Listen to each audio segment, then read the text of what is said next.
Hello guys, ఎలా ఉన్నారు అందరూ? చాలా డేస్ అయింది కదా మన ఛానల్లో వీడియో పోస్ట్ చేసి. యాక్చువల్లీ ఈ మంత్ స్టార్ట్ అయిన దగ్గర నుండి నాకు అస్సలు హెల్త్ బాగుండట్లేదు. సో ఈరోజు ఇంకా ఎలాగైనా వీడియో పోస్ట్ చేయాలని చెప్పి స్టార్ట్ చేశాను. ఇవన్నీ ఎప్పటి నుండో ఉన్న వీడియోసే, ఎడిట్ చేసి పెట్టాను కానీ వాయిస్ ఓవర్ అయితే ఇవ్వలేదు. ఆల్మోస్ట్ 1 మంత్ అయిపోయింది మన ఛానల్లో వీడియో పోస్ట్ చేసి. నేను రోజు మిస్ అవుతున్నాను మిమ్మల్ని అందరినీ వీడియో పోస్ట్ చేయలేదని చెప్పి. సో ఇంకా నుండి రెగ్యులర్గా పోస్ట్ చేయడానికి ట్రై చేస్తాను. ఇప్పటికైతే హెల్త్ అంతా సెట్ అవుతుంది ఇప్పుడిప్పుడే. And coming to this video, ఇదైతే నేను లాస్ట్ టైం ఇంటికి వెళ్ళాను. మా దగ్గర అమ్మవారి తిరునాళ్ళు అవుతాయన్నమాట. నేను యాక్చువల్లీ బ్యాంక్ వర్క్ ఉండి నాకు లీవ్స్ తీసుకొని వచ్చాను. బట్ అదే రోజు నైట్ నేను వెళ్ళిపోవాలన్నమాట.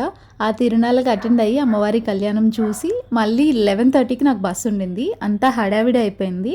ఈ డ్రెస్ నేను లాస్ట్ బర్త్డేకి కస్టమైజ్ చేయించుకున్నాను మా బొటిక్లోనే. బట్ అప్పుడు నాకు అంత ఇంట్రెస్ట్ లేదు ఇది వేసుకోవాలని. అండ్ ఆ రోజు కళ్యాణంకి వెళ్ళేటప్పుడు వేసుకుందామని చూస్తే దానికి ఐరన్ లేదు. ఐరన్ చేసే టైం ఉన్నా అంత స్టంట్ చేయలేము ఇప్పుడు, ఎందుకంటే బాగా సిల్కీగా ఉంది, డ్రెస్ పాడైపోవచ్చు అని చెప్పి బ్లో డ్రై చేసాము. లాస్ట్ మినిట్ థింగ్స్ అన్నీ ఇలా ఉంటాయి మా ఇంట్లో. మీ ఇంట్లో కూడా ఎంతైనా కమెంట్ చేసేయండి. అండ్ ఫైనల్ అవుట్పుట్ అయితే ఇలా ఉండింది. యాక్చువల్లీ ఇంకా నలిగిపోయింది, బట్ చాలా బెటర్గా వచ్చింది. సో అదనమాట ఈ వీడియో. See you in another video. Thanks for watching. Bye.